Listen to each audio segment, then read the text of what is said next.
Welcome to the Ishaan S Show. It is so good to have you on here for season 5. This is absolutely insane. I mean, unbelievable that we are celebrating the 5th season of the Ishaan S Show. You know, folks who have been with the show for a while know that I started this many years ago, and when I did start this show, back when I did, I used to record out of my cell phone and in a small room in my house. And I used to just talk about whatever came to mind in the world of politics. I always branded my show as analyzing the interesting and ever-changing world of American politics. And that pretty much has stayed the same. I mean, we've advanced in many ways. We moved from audio to now video. We've improved some of the equipment, the reach. We got the website, the news blog, all the stuff, whatever it is that we have done over the years. I've done all of it. And through it all, the mission has always stayed the same, which is making politics more accessible for people, making politics something that we can all understand and something we can all actually walk away with something of value. In this time that we're finding ourselves in right now, it is really easy to just want to give up. But I don't think now is the time to want to do that. Like, this is not the moment in our history when we should be throwing our hands up. I think we need to go all hands on deck. We need to be the best informed that we could possibly be about what is going on in our world.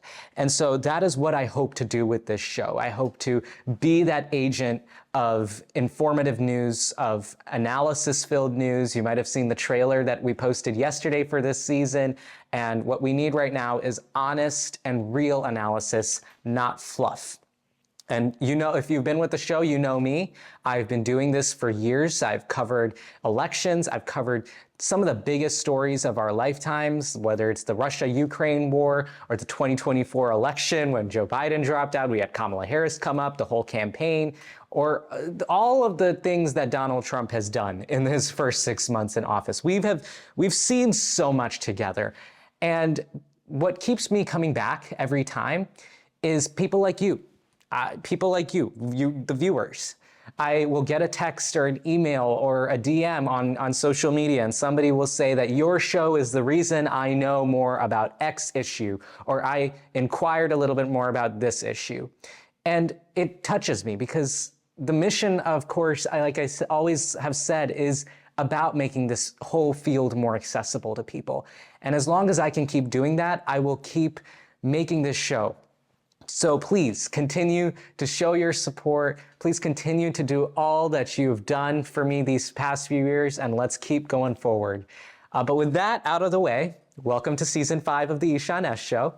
And we're gonna start like I always like to start. If you haven't already, why don't you go subscribe to my Substack?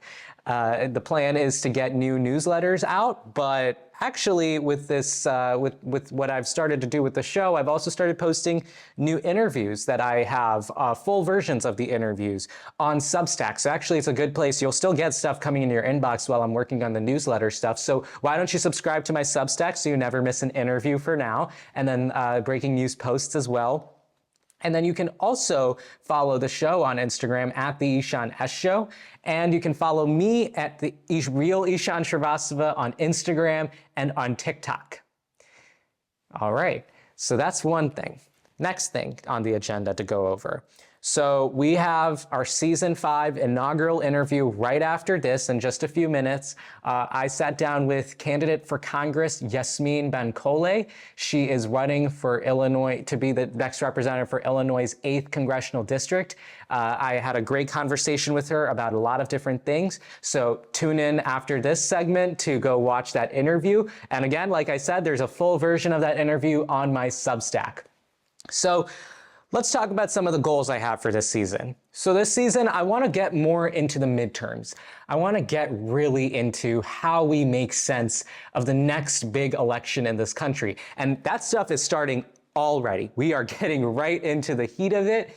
And that involves talking to people, talking to folks on the ground in states and locations where the organizing is happening. And so to that effect, in this new season, I'm so excited to share so many of my interviews, just like the one I have with Yasmeen coming up. I have interviews lined up with a bunch of interesting people over the next few weeks. So I encourage you to tune in to the Ishaan Show, all great stuff. And I also just hope to be a little more out there. My goal is to now get this show out to more people. I mean, it's been going out a lot recently, as you might have seen, but the goal is to get this out even more. I want this to be a resource for so many people. So yeah, let's do this together, and let's get into the headlines. So I'll start with this. I mean, I don't have to start with this. I've kind of said this for a long time, but Donald Trump is not usually a man of his word. He's kind of built a brand off of this. Unwillingly, maybe willingly, I don't know. But he has built a brand for himself out of being someone who doesn't keep his word. In his first term, the Washington Post kept track of his lies. He counted tens of thousands of them. There are countless topics where Donald Trump has made a promise, but then refuses to keep it. Like he'll just pretend like he didn't say something, or he just pretend that he didn't promise people in this country something. I mean, some things that come to mind, he said he wouldn't touch Medicaid. He said he would not touch it at all. Medicaid is not at all on the chopping block. And then in his big, ugly bill, they cut 17 million people's health care. Then there is, of course, how he, over the years, how he's said that he is someone who loves to tell the truth. That's a lie in itself. Kind of funny, isn't that, how he kind of just tells a lie within a lie? But Donald Trump has just always had this tendency to lie, to mislead, if you will. Not always have a very complicated relationship with the truth. And we're starting to see that again right now. And I'll talk about that in just a second, but it's just, I always wonder like how it is we're at this point, because the lies that he has told over the years makes you think that maybe his supporters or the people that back him will one day catch him for who he is, but they never have.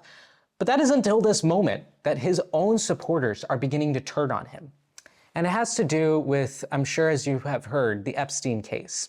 I'm not going to go into the details of that. I think if you're watching this show, you are more likely than not informed on that. But if not, I invite you to go research that on your own. But in general, child predator Jeffrey Epstein, the Department of Justice case, there was long-running rumors on the right that Epstein kept a client list on him, a list of clients who he provided these trafficking services to. And it's alleged in these conspiracy theories on the right that it's an expansive list that has all these people, damning information. And people have questioned the validity of this conspiracy theory for a long time, mainly because there's no evidence. But then again, this is the same side of, politics where they sprouted up Pizzagate. And also the party that has in some part embraced QAnon. So I don't think that complicated relationship with the truth is something that we should be ignoring. Nonetheless, this has been like the biggest holy grail of conspiracy theories that has been on the right for a long, long time, that client list. And Donald Trump, when he was running for president in 2024, he actually ran on this express purpose of declassifying the so-called Epstein files. And he said it in interview after interview. He said it in all these different mediums, but just hear it from Donald Trump himself, talking about how he wants to declassify the Epstein files. Take a look. So if you were president, would you declassify, you can answer yes or no to these. Yeah. Would you declassify the 9/11 files? Yeah. Would you declassify JFK files? Yeah. Would you, I did a lot of it. Would you declassify the Epstein files? Yeah, I would.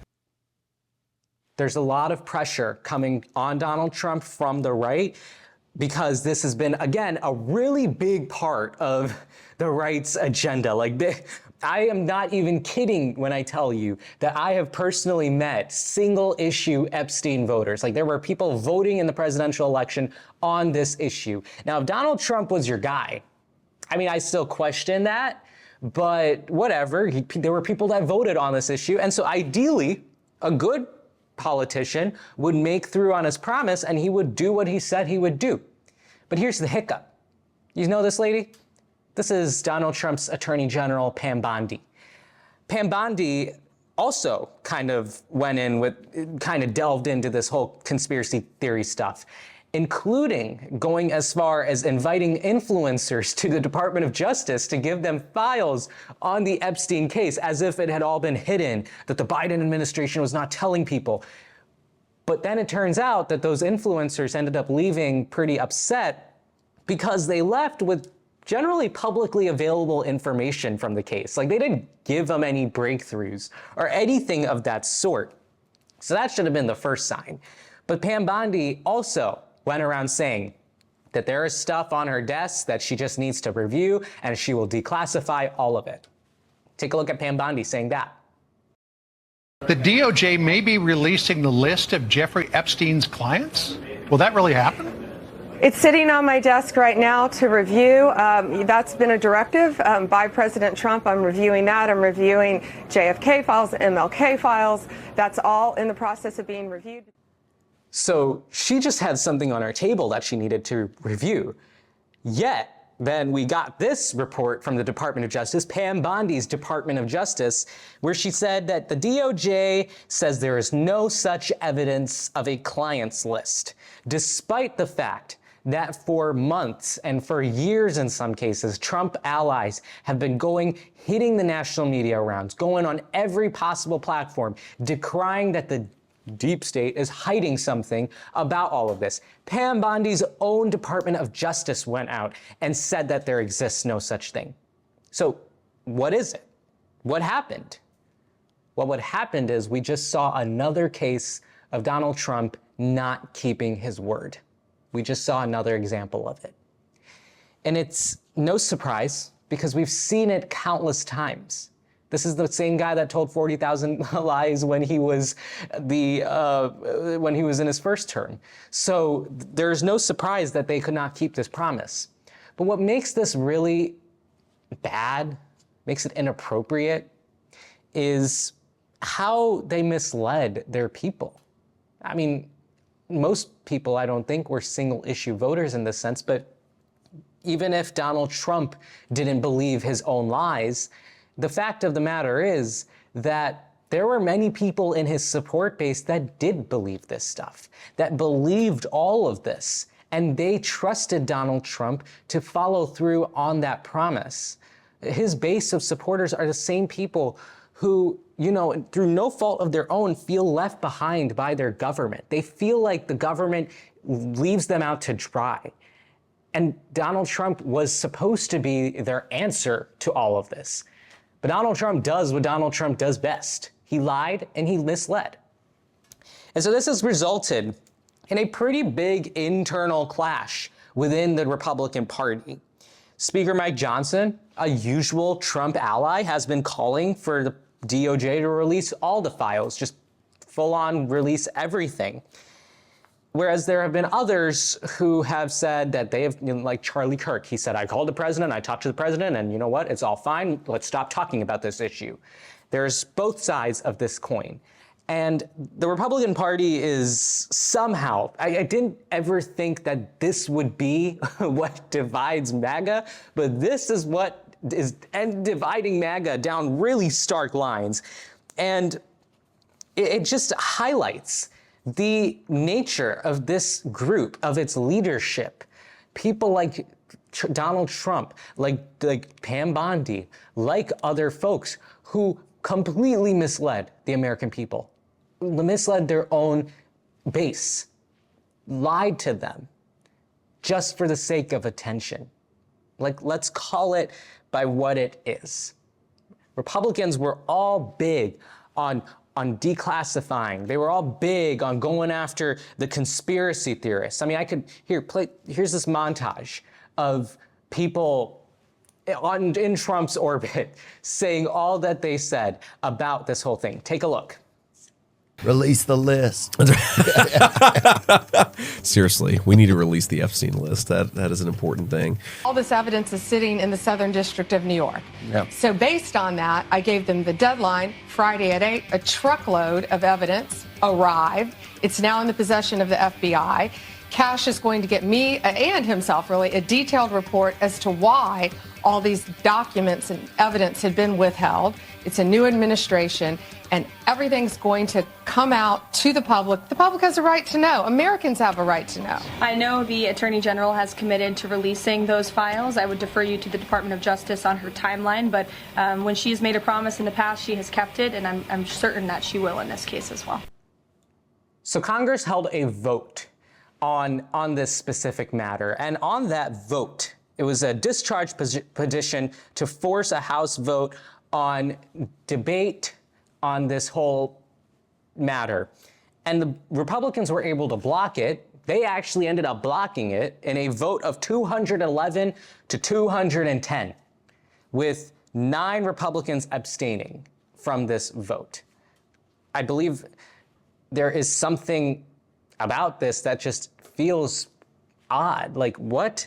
Republicans themselves are blocking this whole thing from happening. And then there are the 9 who obviously did not want to vote to declassify, but they also didn't want to vote to not declassify. They didn't want to put their name on this. That's another example. We have folks on the right, again, more examples of people who are now calling for more transparency. People like Mike Johnson, people like the president's own daughter-in-law, Laura Trump. She's calling for these files to be declassified. Like, it's in the family now. Like, what is going on? What's going on is the right doesn't know how to handle conspiracy theories anymore. They've gone down a rabbit hole. They've realized that truth is no longer bendable, that lies are no longer able to be masked as the truth, and it's coming back to hurt them. Donald Trump thought that if he went all in, it would be a good strategy to win the election, and maybe it helped him win. But it had to come back later to bite him eventually, and I think now is that time. But Donald Trump's response has been to completely throw out any people. He's leaving out his own attorney general to dry. He said that he's calling on Pam Bondi to release everything she feels like. And mind you, Pam Bondi is facing so much backlash from the Republican Party, from the MAGA base. She is facing tons of backlash. People are really upset with her. So it's no surprise that Donald Trump, seeing, smelling, whatever, the failure, or whatever you want to call it, left her out to dry, threw her under the bus. And now he is also throwing under the bus his own supporters. He said that he would essentially, he called the whole topic itself boring. He called the whole thing boring. He said that Democrat administrations were inflating this whole thing to be bigger than it ever was. Mind you, that no one on the other side has talked about this topic in that way, in a conspiratorial way, the way the right has embraced this. Donald Trump fed into those lies. And now he is throwing those same people that voted for him on this issue under the bus. He has essentially disowned those supporters. He posted this Truth Social post just yesterday, I believe, and he called them weaklings, and said that they are no supporters of his. He does not claim them as his own. Donald Trump went from saying, "I'll release everything," to move on. And that's just who he is. That's just who he is. Trump is flip-flopping. It damages his credibility, which, I mean, wasn't strong to begin with, but he has lied once again, and it just goes back to the start. He's always done this. But today, the lie has now affected his base, and his base is now learning that he's not really generally a man of his word. All right. That is what we have for today for Season 5, Episode 1 on the books officially. Right after this, you can go listen to my interview with Yasmeen Bankole. She is running for Congress again, and that interview is right after this. Or you can catch a full version of the interview on my Substack, which I'll link down below. But yeah, let's see you on the other side of that. So there's a lot happening in Illinois politics. You might have seen an earlier post from my new Substack, which again, you can go subscribe to, about the Illinois Senate race. You might have heard Senator Dick Durbin is stepping down, retiring after the 2026 midterms. And so a lot of people are running for that seat, including Congressman Raja Krishnamurthy, who is the current incumbent in the 8th District. Now that he's running for that Senate seat, his seat in Congress is open. And that has opened up a very vibrant and competitive primary for his seat on the Democratic side. And I'm so excited to have many of the candidates over the next few weeks and introduce you to all of them. My guest for today's episode is one of those candidates running to be the next member of Congress from Illinois' 8th District. She's a Hanover Park trustee and Senator Dick Durbin office alum, and has a long background in activism in the local area. So here to talk about her election, her background, the headlines, and a lot more, I am joined by Hanover Park trustee and candidate for Congress, Yasmeen Bankole. Yasmeen, thank you so much for joining us here on the Ishaan S. Show. Thank you so much, Ishaan. It's such a pleasure to be with you here today. I'm really looking forward to today's discussion and looking forward to the questions that will be asked. Perfect. It is an honor to have you on as well. Before we get into the interview, why don't you take a couple of minutes to introduce yourself to my audience? Yes. And so my name is Yasmeen Bankole. I am, proud to say that I am running for Congress in Illinois' 8th Congressional District. Many people don't know the numbers of their districts. So I will just say that the 8th District has a little bit of Chicago on the northwest side, but is predominantly a suburban district. So it has portions of Cook County, portions of DuPage, and portions of Kane County as well. But I'm a proud daughter of Illinois. I was born and raised in Illinois. As Ishaan mentioned, I'm a local elected official. And I also just spent the past 8 years working for Congress, both in the U.S. House of Representatives and in the Senate. But just a little bit more about me. Born in Chicago, raised in the northwest suburbs, attended schools in U46 school district. I went to Lake Park High School in Roselle, Illinois. Shout out to all the Lancers out there. But during high school is when I began to work at the Schaumburg Township District Library. My mother's a librarian, so libraries hold a very special place in my heart. But that's really where I got my first foray into serving my community. And also just sharing the resources, the really vital resources that libraries provide with the communities that are in the northwest suburbs. But after high school, went away for college, went to Syracuse University, got a bachelor's in environmental studies, went to the University of Denver, got my master's degree in global affairs, and then I decided to come back home and decided to invest in the community that's nearest and dearest to my heart. And so after grad school, I started to work for Congressman Raja Krishnamurthy. I worked for him during his first term and into his second term. And I spent a lot of time overseeing our casework portfolios for Social Security, Medicare, did a lot with immigration inquiries as well. But really, I think every congressional staffer at that time spent a lot of time trying to prepare their principals for the daily onslaught that was the first Trump administration. And then afterwards, after I spent a few years with Congressman Krishnamurthy's office, I began to work for United States Senator Dick Durbin, held several different positions, but ultimately, my last position with the office was the role of regional director. So I oversaw his congressional outreach portfolios throughout northeastern Illinois and worked with stakeholders and faith leaders and maintained relationships and made sure that I was keeping the senator abreast of any sort of emerging issues or trends. or things that that were really just top of mind for Illinoisans.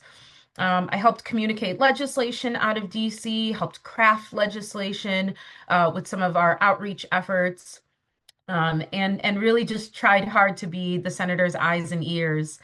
And then just aside from that, you already mentioned that I serve as a trustee in the village of Hanover Park. So I was elected in 2021 and with the help of friends and family. And upon being elected in 2021, at the age of 27, I became the youngest trustee in our town's history, but only the only I also became the only Nigerian American elected official in the state of Illinois. And as a trustee, I've been able to address some everyday issues. I didn't like how we were shutting off people's water due to non-payment and not working with our residents. I think water is a human right. And so I just always believe that we should try to work with people and try to meet them where they're at. So I created a water bill discount program to help our residents. I worked with our police department to create something called a doorbell safety initiative program. That's where we will come out to your place of residence and install a Ring doorbell for you free of charge. It's another tool in the toolbox when it comes to public safety, and it's something that our residents really like. I was able to spearhead the passage of a welcoming ordinance.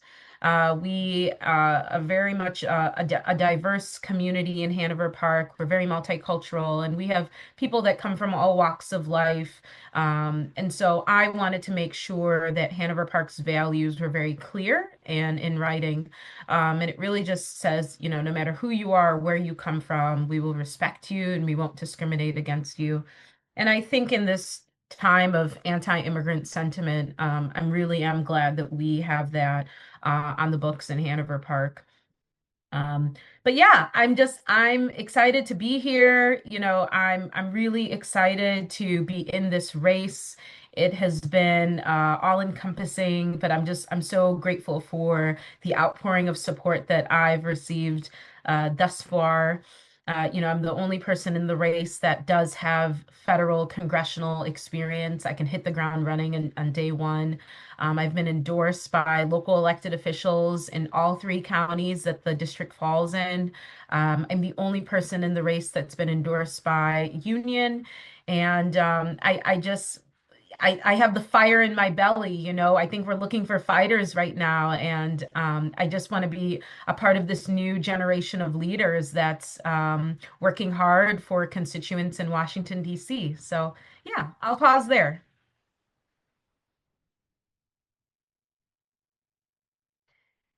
I'm muted. There you go. Quite the resume. Okay.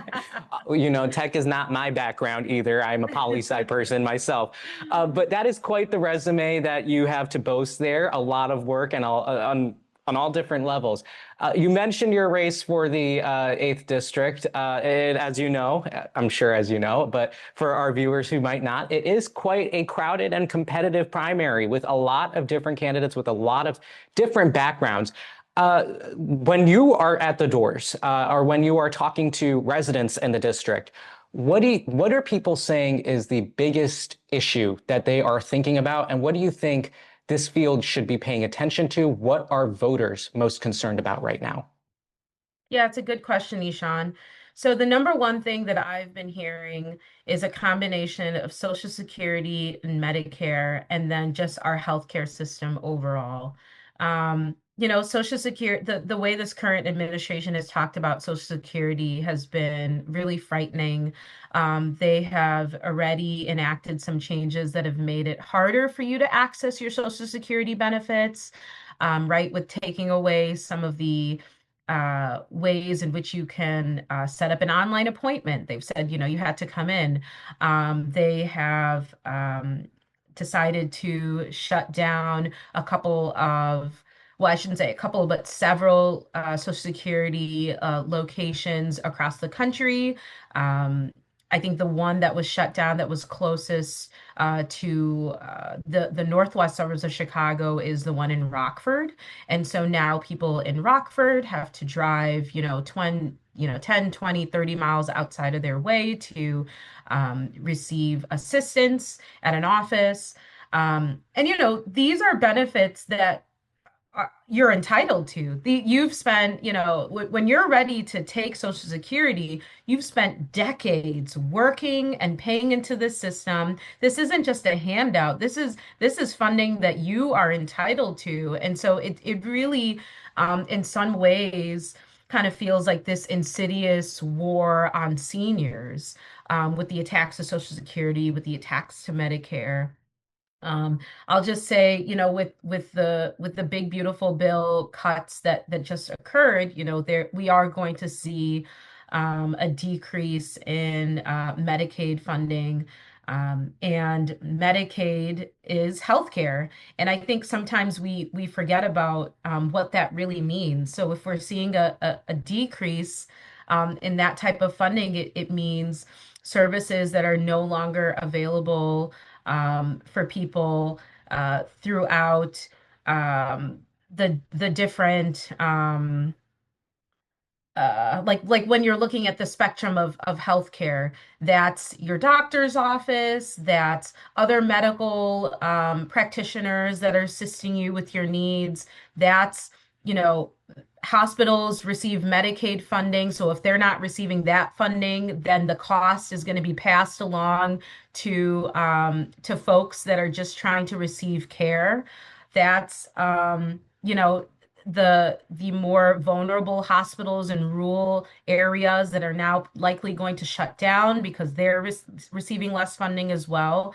So really, when we just look at some of the benefits that are owed to our seniors or those that are in later in life and trying to collect those benefits, it really just does feel like a war on our residents. And it's really, really frustrating, because I just believe that we deserve better than this. If you've worked hard, if you've paid into the system, you deserve to have a good life. And so I just believe that when we're looking at the things that we need to focus on in DC, it has to be the things that are impacting our residents' everyday lives. You need money to survive. You need good health care to stay healthy and to also survive. And so, just as I've been speaking with residents, speaking with constituents, that's what I've been hearing. Those are the types of fights that I want to take on in DC.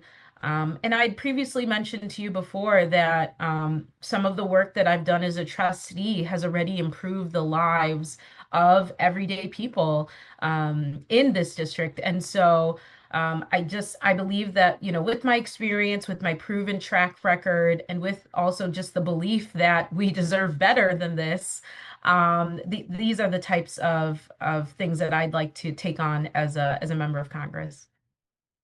But when we do look forward to 2026, let's say you are elected, you are about to start 2027 January. Let's say we don't even know what the House composition looks like. What will, depending, whether you're in the minority or in the majority, what will be your priority as soon as you get into Congress? Like, what do you want to focus on? Would it be combating Trump? Would it be passing some sort of new law or something that benefits more people? Like, what is your first priority? Well, I would have a couple priorities. I think that right now the rule of law is under attack. And so I think that I could have one priority or 10 priorities, but if the rule of law isn't being followed, then then the laws that you focus on, whether they are, theoretical or actually in practice, it almost doesn't matter. So I think that when we look at just the state of our democracy and how some laws are being just thrown out the window, I just think about reform. So just spending time reviewing this current administration, where we have our weaknesses, the things that haven't been listened to thus far, I mean, I'm even just thinking about, the several Supreme Court rulings where this current Yeah. administration was like, nope, we're not going to listen to that. So I mean, I guess I want to be very uh, be a pragmatic and also just be Hmm. a realist because I could have I think healthcare is important. I think that we should have a single payer healthcare system, and some people have called that Medicare for all. I completely agree with it. I think that, things should be more affordable, and that's looking at our supply chain and rebuilding, relationships with some of our allies. I think that there should be more safeguards for Social Security. So I have, there are things that I believe that are important that align with my values. But if the rule of law is just being thrown out the window, then none of those things really happen. And so Yeah. I think that that has to be that has to be Congress's um, primary focus. Um, because we have to get Congress working again. We can't. I think that uh, I don't want to be naive in saying that, as a new member of Congress, I'll fix this and that, and I'll do it in X amount of time. When, currently our president is not is not even following the laws. So I think Right. I want to be, just be very honest and be very authentic in saying that we have to get the rule of law must once again mean following the law. Yeah. And I just also think that nothing of substance can also pass if we don't have checks and balances. Right now we have, when you look at the three branches, the executive branch, the legislative branch, and the judicial branch, the only checks and balances that are working right now is the judicial branch, right? The legislative branch has the ability to void acts that have occurred, or excuse me, void isn't the right word, but well, essentially So void like, things oh, that have been yeah. voted on that have been passed. The Right. legislative branch has also the ability to impeach the president. And it's been shown that he's done so many things in these Too past many to several count. months that qualify for impeachment. And just as a staffer, I was a part of the first Trump impeachment, the second Trump impeachment. As staffers, we had to work on these things. Like, why are we not talking about a third impeachment? I think we're there, and so I think that we must work hard to rebuild the foundation of this nation, and we will have to do that after Donald Trump is gone. I think that we even need to start to look at some avenues of reform now. Mhm. But it's really hard to talk about the normal when there's so many damaging things that are occurring just in real time. I hope that makes sense. Yeah, no, it totally does because I mean that's been a focus here on the show as well. Like we've been talking about the blatant ignorance of the rule of law. It's a problem. And I think you're right. Like if it doesn't matter what laws you make if the folks that are supposed to follow They're them not aren't following followed. them. Yeah, if it's thrown Right. out the window. Like what's the point? So I think folks can really appreciate just the need to have a rule of law. And I think that's what's made this country what it is for so long. Like we've had that Yeah. system in place and very important. So we are nearing the end of the interview, but before that, I just want to, I mean, you talked about the crazy stuff that they're doing. When we talk about this to my listeners are primarily younger. We have college students, high school Shout out to students. young people. Shout out to young people, young professionals. Um, what do you say to young people? And you are on the younger side of the primary as well. So I think you also have a very unique perspective on that as well. What do you say to the young people that are watching? How do they make sense of this moment? How do they push back? How do they use their voice to do something? and not just, sit by and watch? I'll say 2 words: keep going. So many people have Yeah. already been vocal, either by calling their members of Congress, calling other officials that represent them, being vocal online, um, making a statement with where their dollars go or don't go as it relates to some of the boycotts that we're seeing. Keep going, keep persisting, because we will ultimately live in a country where Donald Trump is no longer our president. We will ultimately live in a country where this current administration, who has prioritized hurting people over helping people, they will be gone. The day will come. It's not now. It might not be tomorrow. It might not be a couple months from now, but the day will come. And so we must keep going. I know it's hard, but I truly believe that there is a light at the end of the tunnel. And I know that hope is there. Hope, when I think about eternal springs, hope will spring up again. Yeah. But keep going, keep resisting, keep fighting, keep holding your elected officials accountable. Um, and just know that all you do truly does make a difference. Keep going. That strong message. I really like that. And it's true. Like, just keep going. Like, they're going to give every reason for us to want to give up, but as long as we march forward, we'll be fine. We'll make it Yes. through. Absolutely. Well, Yasmeen, we are almost out of time. So, this has been a great chat. But before I do let you go, do you have any parting thoughts that you would like to share with my audience, or maybe more ways to learn about you and your campaign? Yeah, so I will just say, I'm just thankful for the opportunity to share a little bit more about me and my values and beliefs and where I stand and what I think is important. I think that the moment that we're in right now warrants a time for a new generation of leaders, a new, fresh faces, new voices, people that have fire in their belly, people that are willing to be courageous even if their voice shakes a little. And I just believe that I have that in me, and coupled with, the experience that I have, the congressional experience that I already have, I believe that I can make the residents in our district feel seen and supported and proud. And so I just want to thank you for listening,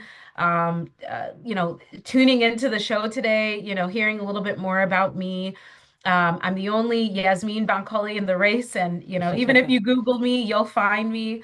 But my website is yasmeenbankole.com, where you can learn a little bit more about me and those that have endorsed me, and ways to get involved. But again, thanks so much for all of you for tuning in, and thank you to Ishaan for allowing me to speak to all of you today. Of course, Yasmeen Bankole, thank you so much for joining us here for the season premiere of the Ishaan S Show. You are our inaugural interview of the season. Thank you so much for joining us. We hope to have you back on very soon. Yes. Thank you so much, Absolutely. Ishaan. Thank you. All right, that was my interview with candidate for Congress, Yasmeen Bankole. If you liked that interview and if you liked my commentary from the episode earlier, please subscribe to my Substack. It's a great way to stay in touch with the show.